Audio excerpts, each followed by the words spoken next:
Hey everybody, it's Ryan. I wanted to talk to you guys today a little bit about a few things. Um, I'm standing in the woods that border my backyard. I was out here walking around looking at some more things and trying to figure out where some more wood breaking sounds that I heard came from. Uh, anyway, I wanted to talk to you guys though and let you know that first thing I want to let you guys know is on February the 9th, I'm going to be speaking at a conference here in Alabama, and it's a paranormal slash Sasquatch Bigfoot conference, and it's the largest one of its kind in the state, and probably one of the largest in the region too.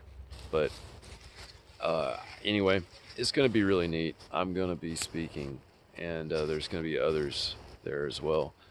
And it sounds like it's going to be a really interesting mix of things to hear. So I'm excited about it, and so if anybody's in Alabama or wants to come to Alabama for it, tickets are available at, I believe it's Abnormal Alabama, and I think it's like .com. I'm not sure, but I can find out for sure and let you guys know. If you're interested, just let me know in the comments or something like that, and I'll be glad to email you a link to everything that you need. There's also a video that explains more about it on, I believe it's the Abnormal Alabama YouTube channel. So if you guys want to check that out too,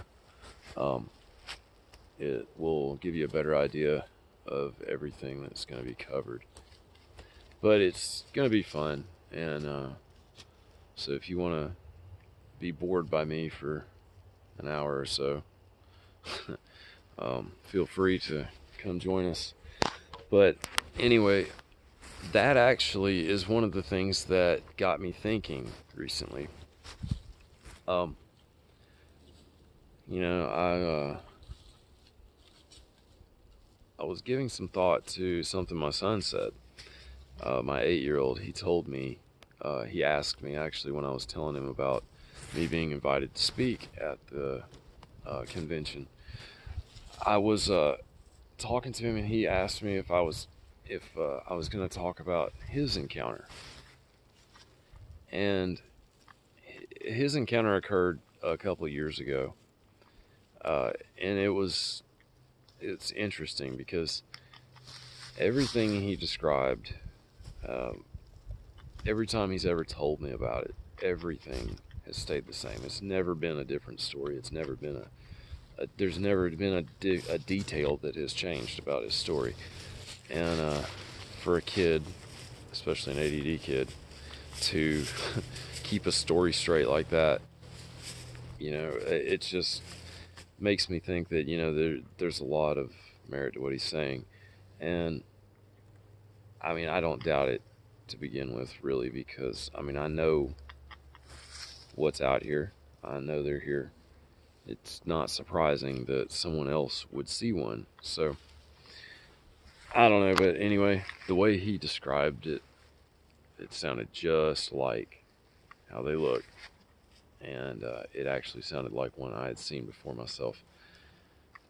But it's interesting. It was on a trail out here, and he saw him peeking out from behind a tree, and they just kind of looked at each other for a minute. And you know, he told me, he was like, I wasn't scared at all. He said, I didn't feel scared at all. He said, I just didn't really know what it was. And I said, well, you know, that's the thing that got me thinking, actually. He knew what it was. I mean, he has grown up aware that Sasquatch exist. My son has grown up out here in the woods, and he is aware that they exist. See, the thing is that this is what really got me, like, kind of thinking deeper about this, he has never known any different. Like, he's never known that somebody could have made up the story about a Sasquatch. Someone could have made up this whole fairy tale kind of thing. He doesn't know that, like, and it's because of me. He's grown up knowing that they exist because they do. And he's grown up knowing that and never knowing anything else.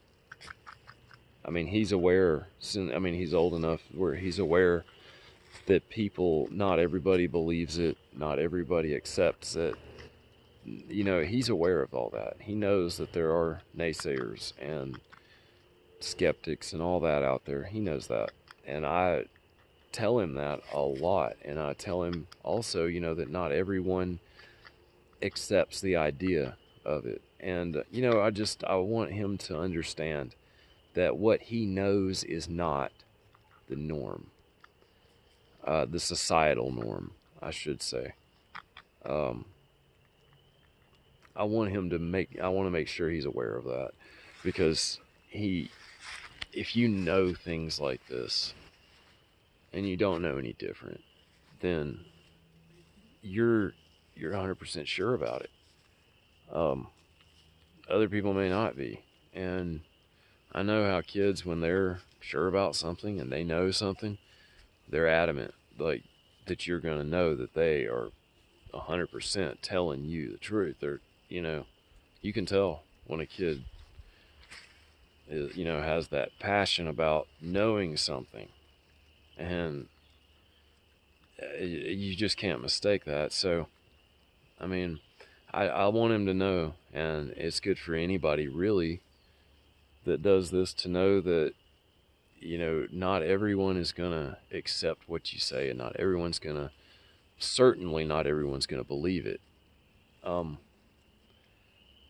you know, what I always say about this subject completely, like, and I've always said this, you can believe all you want, and believing is the first step, but until you actually physically lay eyes on one of them, you don't know for sure, for certain, beyond any doubt. That's when you know. That's when you know for sure that they exist, is when you see them. It's profound. And I can tell you that, you know, my whole reality changed. I mean, it was a profound thing, because you're looking at something that you're taught probably doesn't exist, probably isn't real. Your whole life, especially my whole life, because I wouldn't say my whole life, but it was not an accepted ideal like it is now. It is much more widely accepted that they exist now than it used to be, like, say, in the 80s and 90s. Nobody was out really talking about this stuff. Of course, we didn't have the platforms that we do now. I wouldn't be doing this whatsoever back then. And certainly you guys wouldn't be watching it unless I mailed it to your house physically on a VHS. But you know what I'm saying. It's something else nowadays. And that leads me to another thing I think about a lot. Okay. It's so... I was talking to someone about this the other day, actually, like, on YouTube, on a video. And I can't even remember who it was, but I was saying that hoaxing is just not worth it anymore. I mean, back in the day, you could hoax if you could pull off just a badass Bigfoot hoax. You were gonna be something, you know. Nowadays, there is no payoff for it.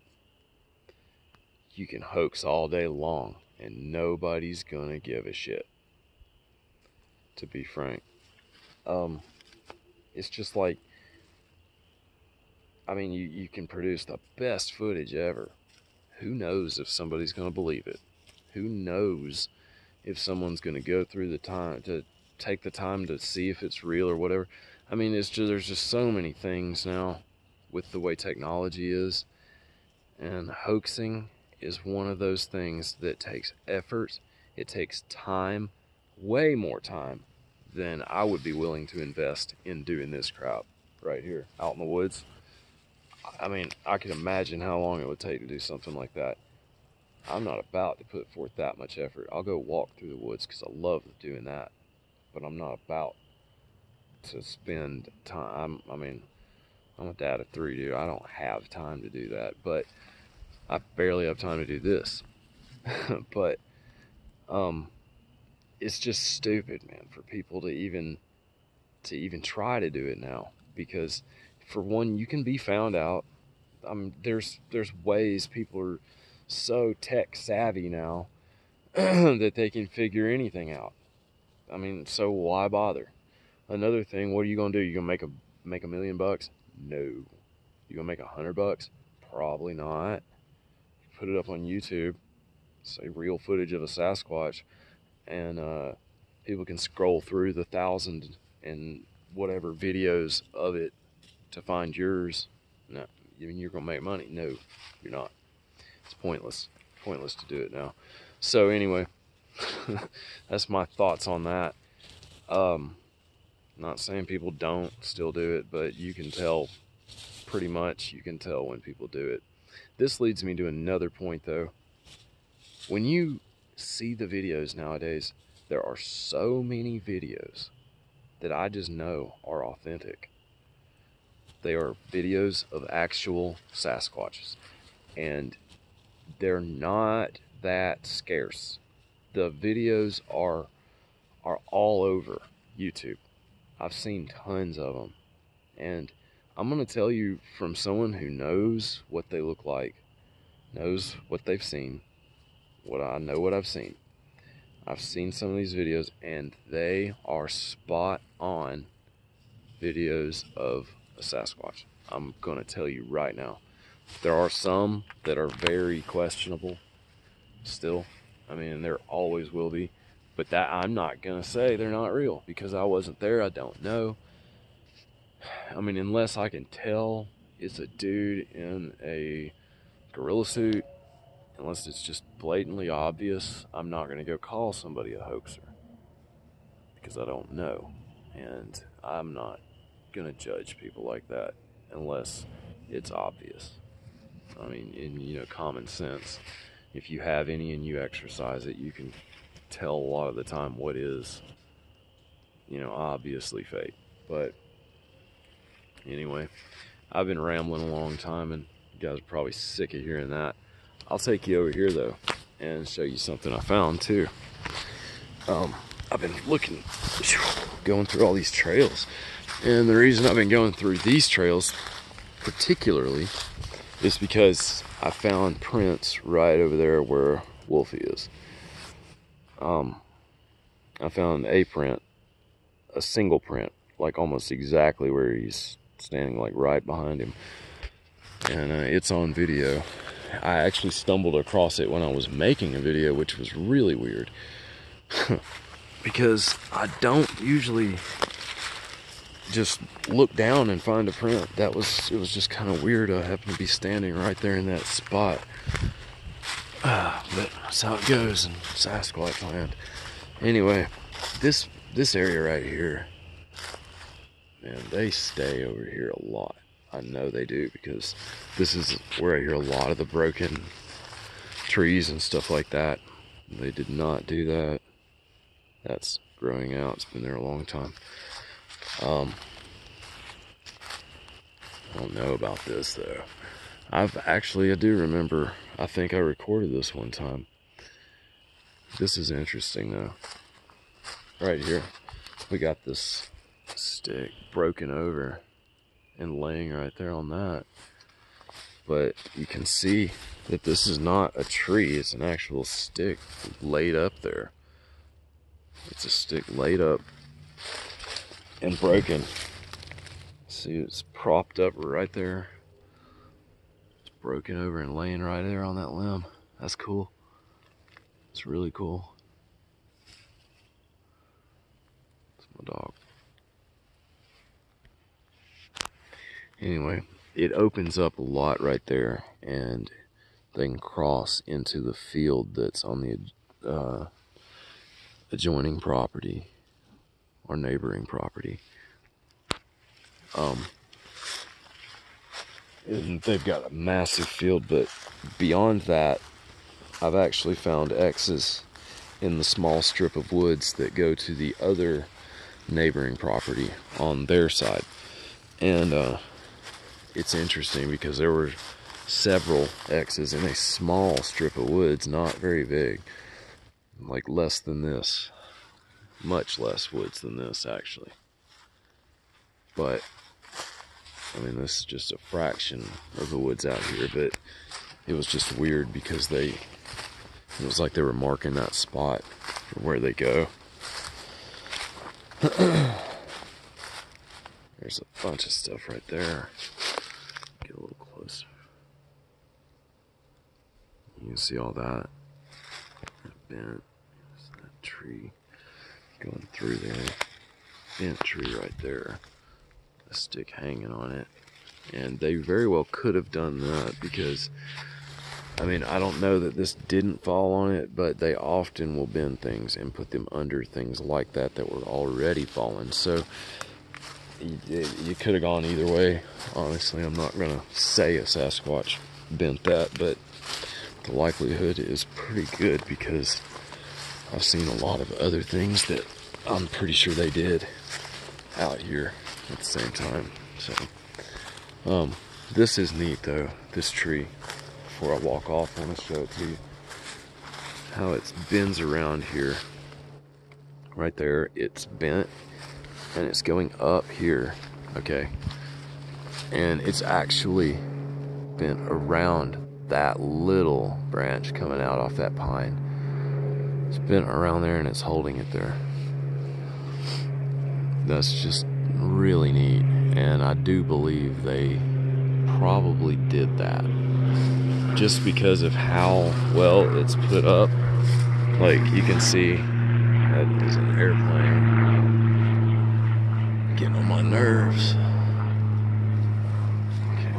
Anyway, you can see right here how they propped it up right in the fork of that branch, and you can see how it's all just kind of perfect underneath that branch coming off of this tree right here. And I know it's hard to see because of the lighting, but where my finger's following, that branch right there is actually going underneath that. I mean, it's almost like it was just meticulously placed like this. See also the way it's going underneath this one here. That is, that's interesting. It's very interesting how it's doing that. And I mean, that branch is like resting on top of it. You can see that right there.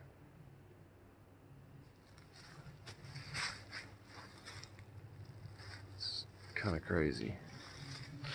It's all those little subtleties like that that I look for when I try to determine what happened to something, whether it was caused by nature or it was caused by something in nature. Always try to discern between that, because it doesn't do you any good to think everything's done by something that may not be. There's a lot of bends here though, and I do believe they did most of these, if not all of these. This is interesting.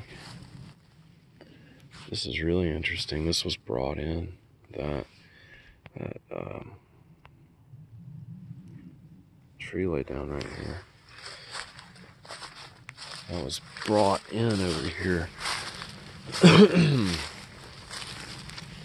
I can see where it was broken off on the bottom. And I don't know what they've done over here, but I saw something. Ow. Damn briars, man. I hate briars. Briars and spiders, I can live without them. Yeah, this stuff right here. Like they leaned that up. Or no, I bet that did fall there. I didn't see that. Yeah, that makes sense. This is actually near that blind. Yeah, that is that blind right there. There's a blind right here. Yep. This goes out to the trail. So this is the trail they use right here to go from one area, which is right over here across the trail. There's an X right in there too. I can take you right to it. You see there's the blind right there. That's where they made this. I've known about this for a while, but you can see how they shoved all those trees in there and made a blind there. There's also another structure down this way, and I'm not going to go down that far right now, that far down the trail, but looks like there's new stuff out here that I haven't seen. And now that the leaves are gone, I need to come take another look out further back that way. The last time I went, it was still during the summertime, and it was way too dense. But I could tell they really hung out in that area, and you can see right here how the ground is real packed down right there. And right there. You got that broken tree right there.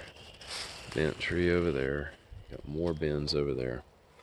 And you can actually walk behind and go to the next structure that I was talking about. Maybe in my next video I'll just go down there and show you guys that one again, because it's really cool actually. I haven't ever seen another one out here that was built like that, but that's the blind. And a lot of you who know my dog can see how she acts when she's around something the Sasquatch have been around. You guys who've been watching my videos for a long time, you've seen this several times before. She goes around licking the air, walking really slow. Every time it's something that the Sasquatch have made. And I think where she's standing is somewhere they actually might put some of the young ones.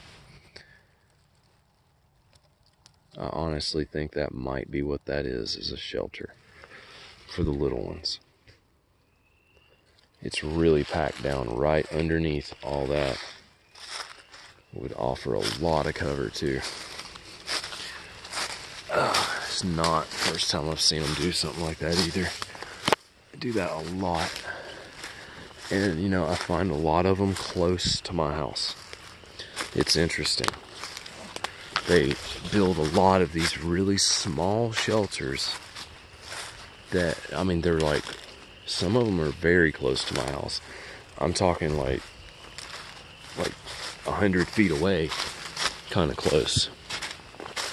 So it's kind of neat.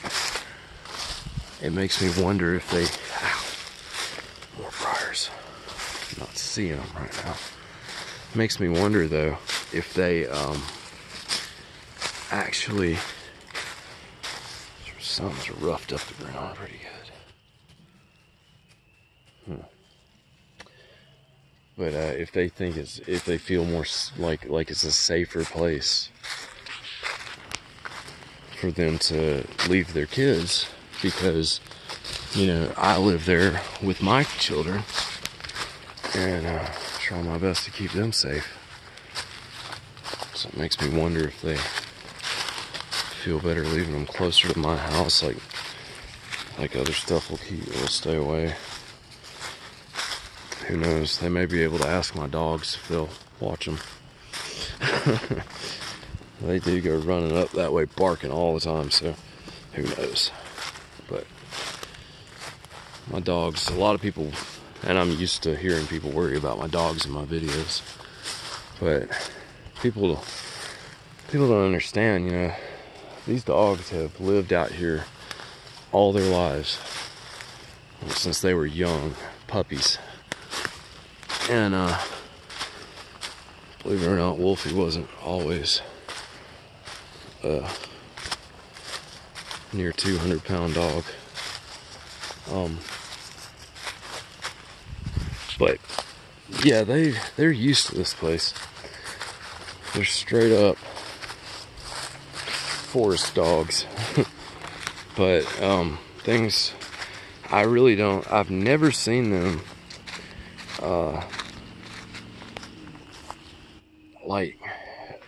I've never seen them show any kind of fear of the forest. Even times like when you'll hear, like, we'll be out at night and hear things and stuff, they just don't, it doesn't faze them. And it makes me wonder, you know, if they're just used to seeing them because they've been here for so long. So I don't know. There's all kinds of things I wonder about, but anyway. There were some more things back there, but I'm losing a lot of light, so I'm going to go ahead and wrap it up. I've talked long enough, but remember, everybody, February 9th, and I want to say it's in Shelby, Alabama, and it's at the the Sterling Castle, the convention that I was talking about that I'm going to be speaking at.